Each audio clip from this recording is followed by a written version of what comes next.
आज है 13 जनवरी, मंगलवार का दिन। हरकारा के इस ऑडियो अंक में आपका स्वागत है।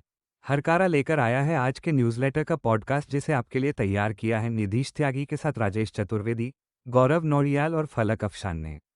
जिन खबरों का जिक्र हम यहाँ कर रहे हैं उनके लिंक्स और विस्तृत जानकारी मूल न्यूज़लेटर में है। हरकारा यानी हिंदी भाषियों के लिए क्यूरेटेड न्यूज़लेटर।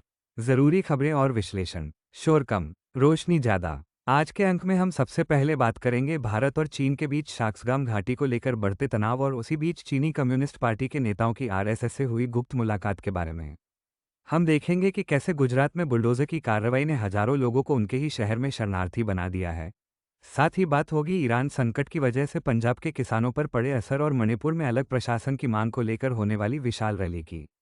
चलिए विस्तार से शुरू करते हैं। सबसे पहले नजर डालते हैं सीमा सुरक्षा और कूटनीति पर। इंडिया टुडे की रिपोर्ट के मुताबिक चीन ने जम्मू कश्मीर के शाक्सगाम घाटी क्षेत्र में अपनी निर्माण गतिविधियों पर भारत की आपत्तियों को पूरी तरह खारिज कर दिया है। चीनी विदेश मंत्रालय की प्रवक्ता माओ निंग ने दावा किया है कि यह क्षेत्र चीन का हिस्सा है और उन्हें वहां निर्माण का पूरा अधिकार है। उन्होंने 1963 के चीन पाकिस्तान सीमा समझौते का हवाला दिया। उधर भारत ने कड़ा रुख अपनाते हुए इस दावे को खारिज किया है।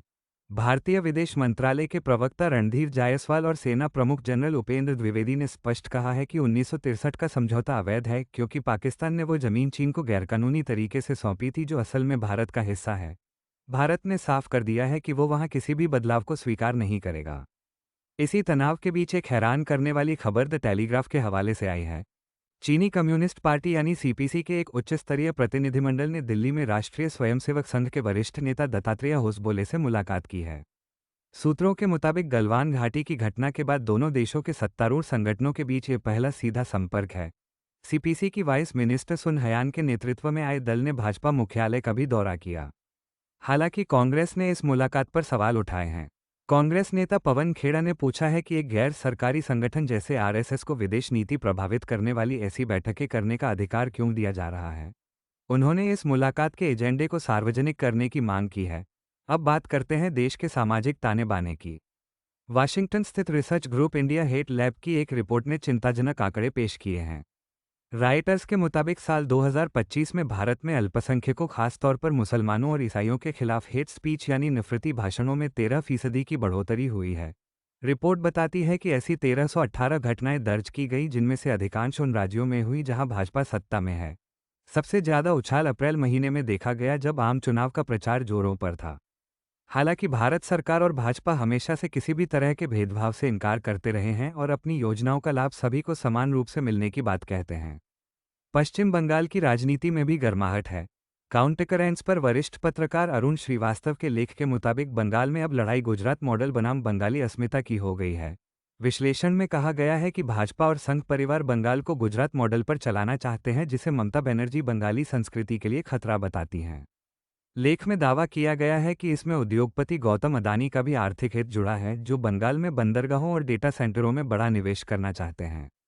ममता बनर्जी ने भाजपा को बाहरी यानी बोहिराग तो करार दिया है।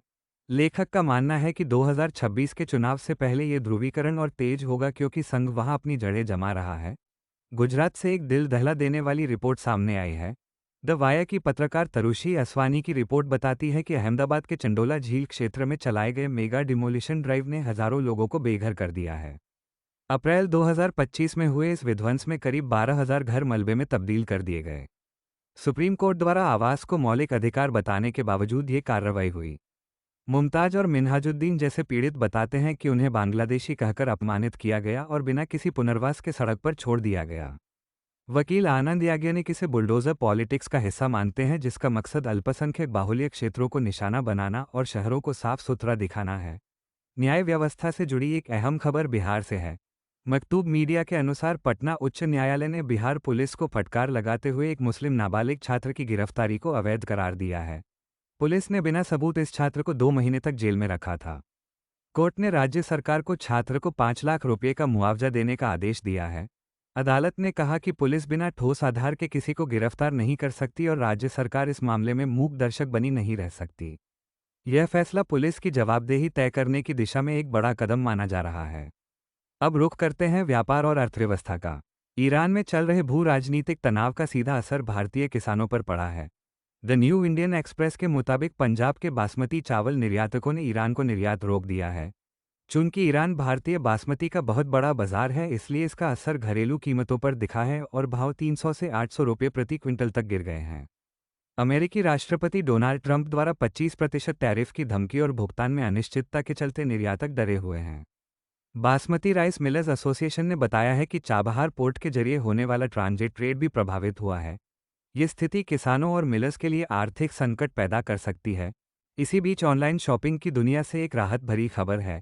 द हिंदू की रिपोर्ट के मुताबिक केंद्रीय श्रम मंत्री मनसुख मंडाविया के दखल के बाद ब्लिंकिट, स्विगी और जेप्टो जैसी कंपनियों ने 10 मिनट में डिलीवरी की जिद छोड़ दी है। अब ये कंपनियां 10 मिनट डिलीवरी का प्रचार नहीं करेगी। यह फैसला गिग वर्कर्स की सुरक्षा को ध्यान में रखकर लिया गया है, क्योंकि तेज डिलीवरी के चक्कर में सड़क दुर्घटनाएं बढ़ रही थीं। ब्लिंकिट ने अपनी टैगलाइन बदलकर अब उत्पादों की संख्या पर जोर देना शुरू कर दिया है। श्रमिक यूनियनों ने इसे अपनी जीत बताया है और कहा है कि अब डिलीवरी बॉयज पर जान जोखिम में डालने का दबाव कम होगा।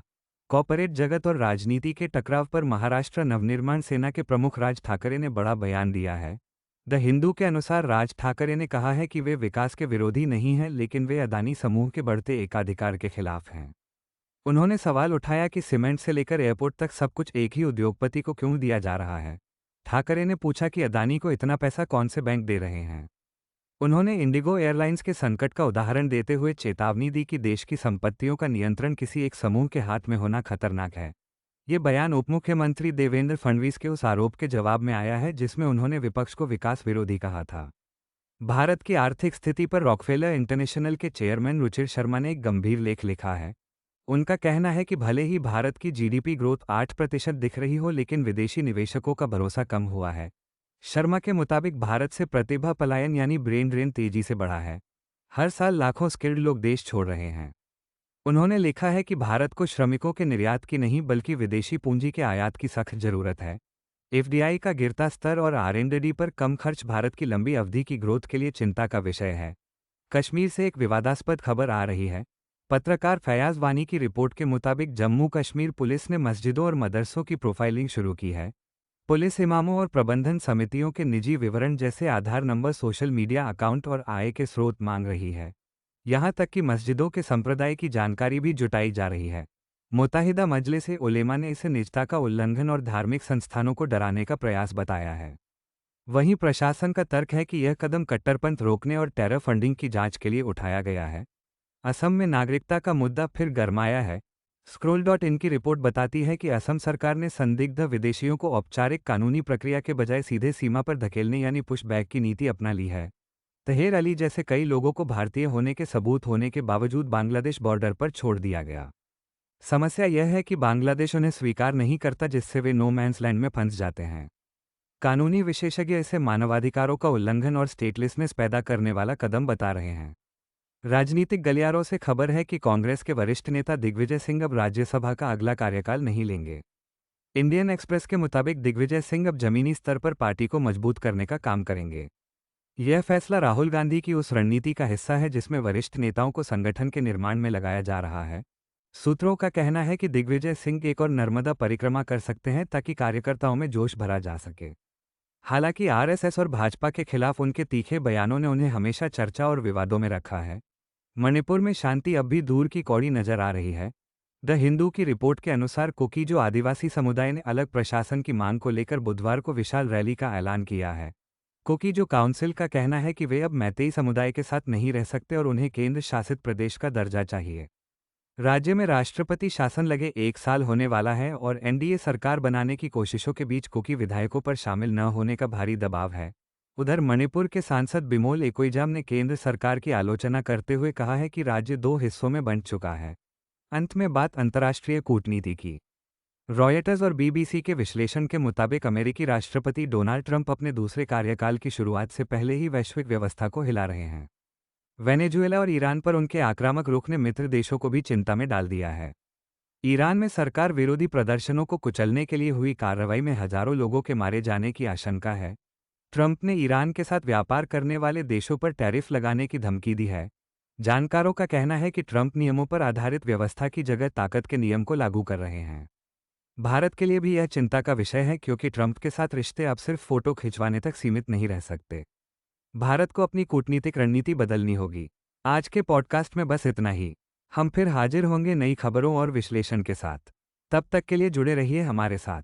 धन्यवाद।